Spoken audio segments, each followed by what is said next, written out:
Smile please. चलिए ठीक है, कोई बात नहीं। उप सह संयोजक यौगिक, यह हमारा है 9 चैप्टर। अब इसके अंतर्गत हमें क्या पढ़ना हम लोग समझेंगे, लेकिन इससे पहले हमने पढ़ा क्या है। आप लोग आयनिक यौगिकों के बारे में जानते हैं। उसमें होता क्या है कि इलेक्ट्रॉनों का ट्रांसफर होता है। उसमें एक आपको धात्विक होता है समूह और एक अधात्विक समूह होता है। तो धातुएं क्या करती हैं, तो इलेक्ट्रॉनों को देती है और अधातुएं क्या करती हैं, लेती हैं, ग्रहण करती हैं। तो यहाँ पर इलेक्ट्रॉनों का ट्रांसफर होता है और ट्रांसफर होने से यौगिक का निर्माण होता है। तो उसको हम बोलते हैं आयनिक यौगिक। अगर उन धातुओं के बीच में जो बंध बनते हैं उनको हम लोग सहसंयोजक बंध कहते हैं। तो उसमें क्या होता है कि वहाँ पर इलेक्ट्रॉनों की साझेदारी होती है। ठीक है, साझेदारी होती है, मतलब इसका इलेक्ट्रॉन उसके लिए काम करता है और इसके लिए भी काम करता है, और इसका इलेक्ट्रॉन इसके लिए भी काम करता है और इसके लिए भी काम करता है। मतलब यहाँ पर आपस में एक साझेदारी होती है, तब इसको बोलते हैं सहसंयोजक यौगिक। लेकिन यहाँ पर बात आ रही है उप सहसंयोजक यौगिक किसको कहते हैं। तो आप यहाँ गौर करिएगा कि यहाँ पर एक धातु एक धातु परमाणु होगा। ठीक, एक धातु परमाणु होगा और एक और परमाणु होगा। उसके बीच में क्या होगा, मैंने 2 समूह होंगे। एक समूह द्वारा दूसरे समूह को इलेक्ट्रॉन के पेयर दिए जाएंगे, ट्रांसफर किया जाएगा। समझिएगा, वो पेयर मैंने जोड़ा, पेयर ऑफ इलेक्ट्रॉन उसको दिए जाएंगे, ट्रांसफर किया जाएगा और साथ में साझेदारी भी होगी। ये समझिए, वो ट्रांसफर करके और उसके साथ जुड़ जाता है। एक समूह होता है, वो उसके साथ क्या करता है, अपने इलेक्ट्रॉनों का ट्रांसफर कर देता है और फिर उसके साथ जुड़ जाता है। तो ऐसे यौगिकों को हम लोग उप सहसंयोजक यौगिक कहते हैं। जैसे हम लोग एक जैसे पर विचार कर लेते हैं। जैसे हम लोग लिख लेते हैं CONH3 का होल 6। देखो इसमें सबसे बड़ी बात है, हम आपको बताएंगे बर्नर का एक सिद्धांत है, उस बर्नर के सिद्धांत को ही आज हम लोग को पढ़ना है। ये हमारा आज का टॉपिक रहेगा। लेकिन सबसे पहले हम लोग इसको समझने का प्रयास करते हैं। एक इसमें करते क्या, उप सहसंयोजक यौगिक जब भी लिखना होगा तब बड़ा कोष्टक के अंदर लिखना। ठीक है, और ये क्या होगा, जैसे आप पहले ऐसे समझ लो कि एगो ए नाम का कोई धातु है और एक बी है, बी समूह है और एक ए समूह है, और बी के पास 2 इलेक्ट्रॉन हैं, पेयर ऑफ इलेक्ट्रॉन 2 है इनके पास। ठीक, अब ये क्या कर रहा है ना कि इसको ट्रांसफर कर दे रहा है। ये बी क्या कर रहा है, दोनों इलेक्ट्रॉनों को ट्रांसफर कर दे रहा है। इसमें ट्रांसफर करने योग्य इलेक्ट्रॉन है, 2 को ट्रांसफर करके और इसके साथ जुड़ जाता है। यहाँ इलेक्ट्रॉनों का क्या हुआ, ट्रांसफर हुआ है, और साथ में क्या किया कि यह जाके इसके साथ जुड़ भी गया। ठीक है, इलेक्ट्रॉनों का ट्रांसफर भी किया और जाके उसके साथ जुड़ भी गया। तो ऐसे यौगिकों को हम लोग बोलते हैं उप सहसंयोजक यौगिक। मतलब एक समूह द्वारा दूसरे समूह को जोड़े में इलेक्ट्रॉन देता है, मतलब कि ट्रांसफर कर देता है, फिर उसके साथ जुड़ जाता है। तो इस प्रकार से जो यौगिक बनते हैं उनको उप सहसंयोजक यौगिक कहते हैं। अगर हम वास्तव में इसका एक उदाहरण लें तो ये है कोबाल्ट, धातु है और इसके साथ जुड़ गया NH3, अमोनिया होता है, होल 6, और साथ में आपको Cl3।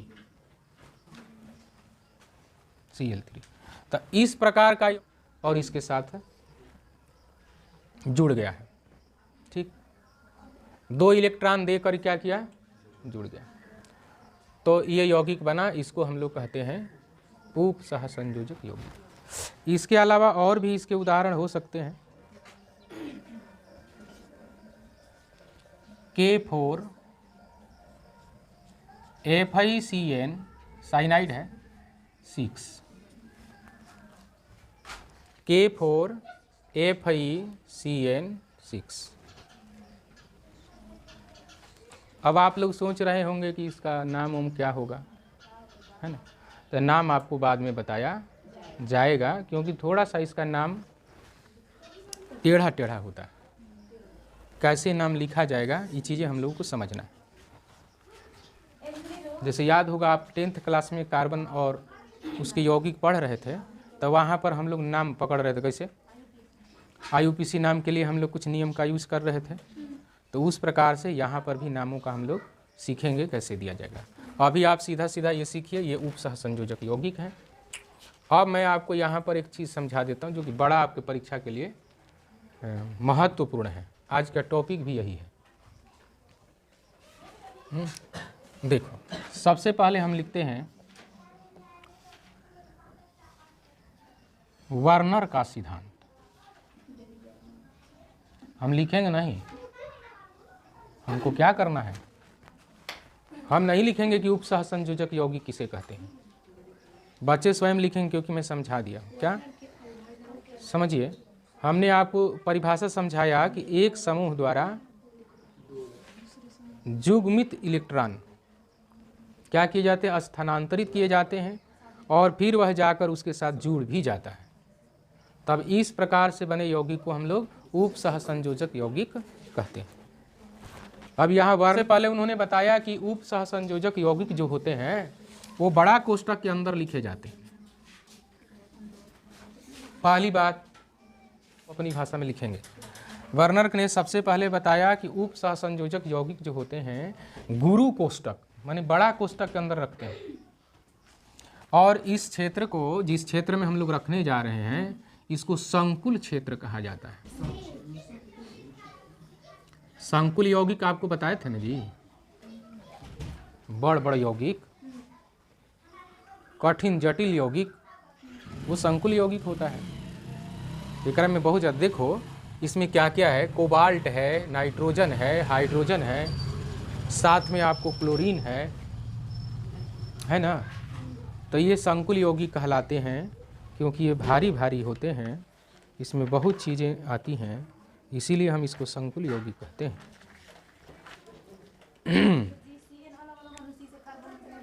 हाँ, C कार्बन है, N नाइट्रोजन है, दोनों को मिला के साइनाइड बोलते हैं। ठीक ठीक है ना। तो आपको याद हो गया ना कि बड़ा कोष्ठक के अंदर लिखते हैं, और इस कोष्ठक के अंदर के जितना क्षेत्र होता है उसको संकुल क्षेत्र कहते हैं। दूसरा बात, एक यहाँ पर धातु परमाणु होता है, कोबाल्ट, हम पहली की बात कर रहे हैं। तो यहाँ पर धातु परमाणु होगा, या आयन कह सकते हैं। इनको कहा जाता है केंद्रीय परमाणु। क्या? केंद्रीय धातु परमाणु या आयन। ये कौन कह रहे हैं? हम नहीं कह रहे, ये वर्नर कह रहे हैं।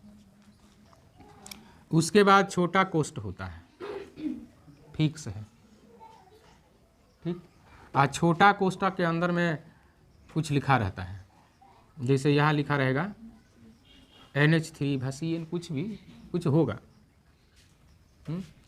और यहाँ पर कोई संख्या होगी। अब ये जो आपको दिख रहा है, ये होता है आपका बच्चों इलेक्ट्रॉन देने वाला। ये नहीं करके देता, दूगो मतलब जोड़ा में इलेक्ट्रॉन दी ही आ जाके कर संगे सट जाई और यौगिक बना ली। तो इसको हम बोलते हैं इलेक्ट्रॉन देने वाला समूह। जो इलेक्ट्रॉन देने वाला समूह होता है ना, इसका एक और नाम है लिगेंड। इसको क्या कहा जाता है? लिगेंड। आज एक लिगेंड किसे कहते हैं? तो आप बोलना कि उपसहसंयोजक यौगिक जब बनाते हैं तो उसमें जो इलेक्ट्रॉन देने वाला समूह होता है उसको लिगेंड कहते हैं। जैसे में आप ऐसे दिखा सकते हैं।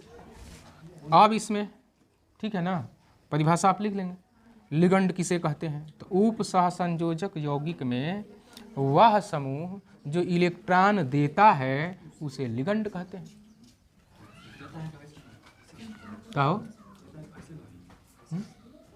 देता है स्टाइल देख रहे हैं। चलिए ठीक है। 6 क्या है? तो इसको हम लोग कहते हैं द्वितीयक संयोजकता।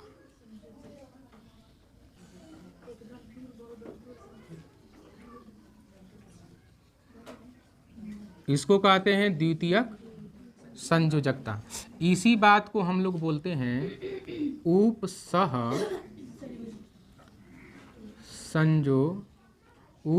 संयोजक संख्या। सहसंयोजन संख्या निकाले क्या जला।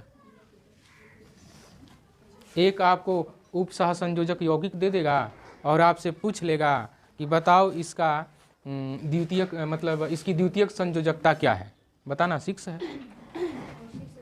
है ना। या पूछेगा कि इस यौगिक का उप सहसंयोजन संख्या कितनी होगी, क्या बताओगे? 6 होगी। अब यहाँ जो भी रहेगा वो होगा। ठीक। अब आप समझिए, अब इसके बाहर में एक परमाणु होता है, मतलब एक मुक्त इलेक्ट्रॉन इसको कहा जाता है, जैसे Cl3 है, मुक्त इलेक्ट्रॉन इसको कहा जाता है। इसको काउंटर आयन कहा जाता है। क्या कहते हैं?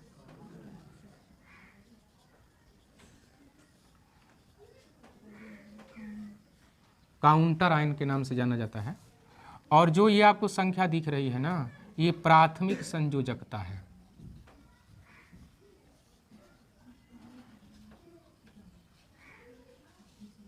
बोलो, इतनी बात आप लोग को समझ में आ गया? बड़ा कोष्टक के अंदर लिखते हैं और बड़ा कोष्टक के अंदर के क्षेत्र को संकुल क्षेत्र कहते हैं। एक धातु आयन होता है जिसको हम लोग केंद्रीय धातु परमाणु आयन कहते हैं।